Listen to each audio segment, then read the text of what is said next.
Əziz izləyicilər, bugün sizinlə təbiət iş dəftəri 5-ci sinif 1-ci hissə səhifə 25, 26, 27, 28 və 29-u birlikdə işləyəcəyik. Gəlin başlayaq. Mövzu 11. Bitkiləri necə təsnif edə bilərik? İş vərəqi 1. Düzgün şəkildə yerləşdirək. Tapşırıq 1. Alimlər canlıları müqayisə etmək üçün Eyler-Venn diaqramlarından da istifadə edirlər. Bitkilərin adını aşağıda verilmiş diaqramın uyğun hissəsinə yazın. Küknar, eldar şamı, qıcı, mamır, xarı-bülbül, qızılgül. Toxumla çoxalır. Xarı-bülbül, qızılgül, küknar, eldar şamı toxumla çoxalır. Sonra çiçək atmır. Biz keçmişdik ki, qıcı, eldar şamı, küknar və mamır çiçək atmayan bitkilərdir və toxum əmələ gətirməyənlərə də mamır və qıcını yazacağıq. Bu şəkildə yazırıq. Sonra keçək növbəti səhifəyə. İş vərəqi 2. Bitki qrupunun düzgün müəyyən edin. Sual 1. Verilmiş diaqram tənedici açarı bir nümunədir. Başlığı su bitkisidirmi? Bəli. Bu bitkiyə gölməçənin dibində rast gəlinirmi? Bəli. X. Xeyr. Bu suyun üzərində üzən bitkidirmi? Bəli. Y. Xeyr. Z. Su bitkisidirmi? Xeyr. T. Tənedici açardan istifadə edərək aşağıdakı hər bitkini göstərən T, X, Y və Z hərflərini dairələrdə yazın. Su gülünün hava ilə dolmuş şişmiş yarpağı onun su səthinə qalmasında kömək edir. Su gülü Y variantına uyğun gedir. Çünki həm su bitkisidir və bu bitkiyə gölməçənin dibində rast gəlinmir. Su gülü suyun üzərində üzən bitkidir. Deməli, A variantına gedir Y. Sonra kaktusun gövdələri onların yaşamasına kömək edən çoxlu ehtiyac su toplayır. Deməli, biz bilirik ki, kaktus su bitkisi deyil. Ona görə B variantındakı orqanizmə T variantı uyğun gəlir. Elodeya bitkisinə suyun altında rast gəlinir. O, gölməçədəki orqanizmləri oksigenlə təmin edir. C variantındakı orqanizmə X variantı düz gedir. Çünki həm su bitkisidir və həm də bu bitkiyə gölməçənin dibində rast gəlinir.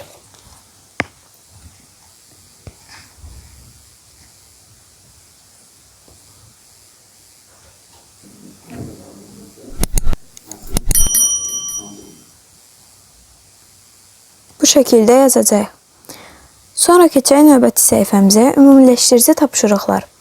Hər bir heyvan haqqında verilən məlumatları oxuyun. Sonra aid olduğu onurğalar qrupunu çərçivəyə yazın. A variantı. Pulcuqlarım, qəlsəmələrim və üzgəclərim vardır. Mən yalnız suda yaşaya bilirəm. Deməli, pulcuqları, qəlsəmələri, üzgəcləri olan və suda yaşayan heyvan, canlı biz bilirik ki, balıqdır. Deməli, A variantına gəlir balıq. Sonra B variantına baxaq. Bədənim pulcuqlarla örtülüdür. Dəri şəkilli qabıqla örtülmüş yumurta qoymaqla çoxalıram.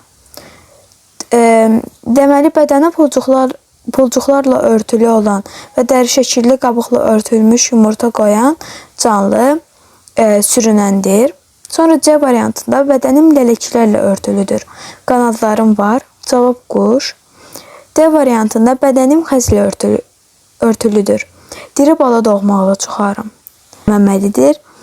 G variantında çılpaq dəriyə malikəm. Həm quruda, həm də suda yaşaya bilirəm. Cavab suda quruda olur.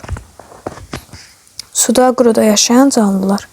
Y variantında həmçinin doğru cavab olaraq amfibin də yaza bilərik. Yəni suda quruda yaşayan canlılarla amfiblər eyni şeylərdir. Sonra keçək digər səhifəyə. Sual 2. Verilmiş heyvanlardan istifadə etməklə aşağıdakı sualları cavablandırın.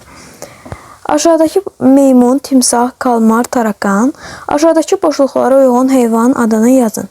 Hansı heyvanın daxili skeleti var və balalarını südlə bəsləyir? Bura cavab olacaq meymun. Hansı heyvan xarici skeletə və 3 cüt ayağa malikdir? Cavab olacaq tarakan. Hansı heyvanın yumuşaq bədəni var və skeleti yoxdur? Skeleti olmayan və yumuşaq bədəni olan heyvan adı kalmardır. Sual 3. Soyuqqanlı onurğalı kimi təsnif edilə bilən heyvan adını dairəyə alın. Burada cavab olur timsah, qurbağa, balıq. Çünki timsah soyuqqanlıdır və onurğalı kimi təsnif edilir. Qurbağa onurğalıdır və soyuqqanlı kimi təsnif edilir. Sonra balıq onurğalıdır və soyuqqanlı kimi təsnif edilir. Nə üçün balina, dəvə quşu və ayını götürmürük, onu da izah edeyim sizə. Çünki balina özü məməlilər qrupuna aiddir və o istiqanlı heyvandır. Sonra dəvə quşu quşdur. Quşlar da bildiyimiz kimi istiqanlı heyvanlardır. Ayı məməldir, məməllər də istiqanlıdır. Və bizdən burada soyuqqanlı, onurğalı kimi təsnif edilə bilən heyvanları istəyir. Ona görə balina, dəvə quşu və ayını seçmirik. Timsah amfibidir, qurbağa amfibidir və yəni həm suda, həm quruda yaşayanlardır. Onlar amfibilər, yəni soyuqqanlı heyvanlardır. Balıqlar da bildiyimiz kimi soyuqqanlı heyvanlardır. Ona görə də cavab olur timsah, qurbağa, balıq. Sonra keçək digər səhifəyə. Aşağıda təsnimat sxemini nəzərdən keçirin. Çiçəksiz bitki sporlarla çoxalır, toxumla çoxalır. Deməli, sporlarla çoxalan X-dir, toxumla çoxalan isə Y. Müvafiq olaraq X və Y bitkisini xanalarda qeyd edin. A variantında bizə qıcı şəkli verilib. Biz bilirik ki, qıcı sporlarla çoxalır. Ona görə bura gedir X. İkinci şəkildə çükünar verilib. Çükünar toxumla çoxalır. Ona görə cavab Y olur. Sonuncu şəkildə isə mamır şəkli verilib. Mamır da sporlarla çoxaldığı üçün mamıra da X yazırıq. Deməli, X, Y, X olur cavabımız.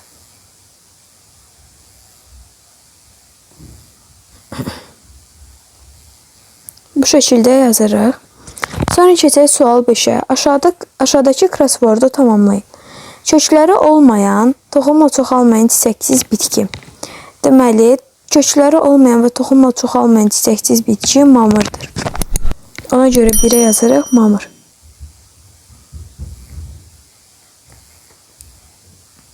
Sonra keçək ikinciyə. Quruda bitən çiçəkli bitki. Quruda bitən çiçəkli bitki və ikinci hərfi A olmalıdır. Deməli, doğru cavabımız kaktusdur.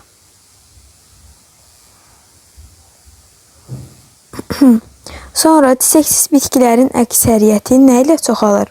Çiçəksiz bitkilərin əksəriyyəti sporlarla çoxalır.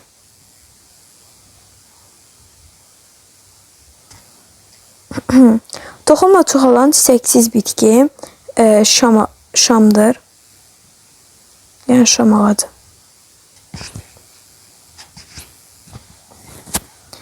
Sonra kökləri və gövdəyə malikdir. Sporla çoxalır. Cavab olur qıcı. Çünki qıcı həm köklərə və gövdəyə malikdir və sporlarla da çoxalır.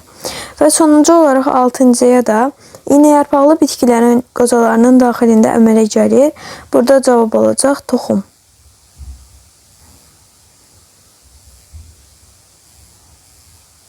Bugünlük dərsimiz bu qədər. Əgər videomu bəyəndisə like atmağı və kanala abunə olmağı unutmayın.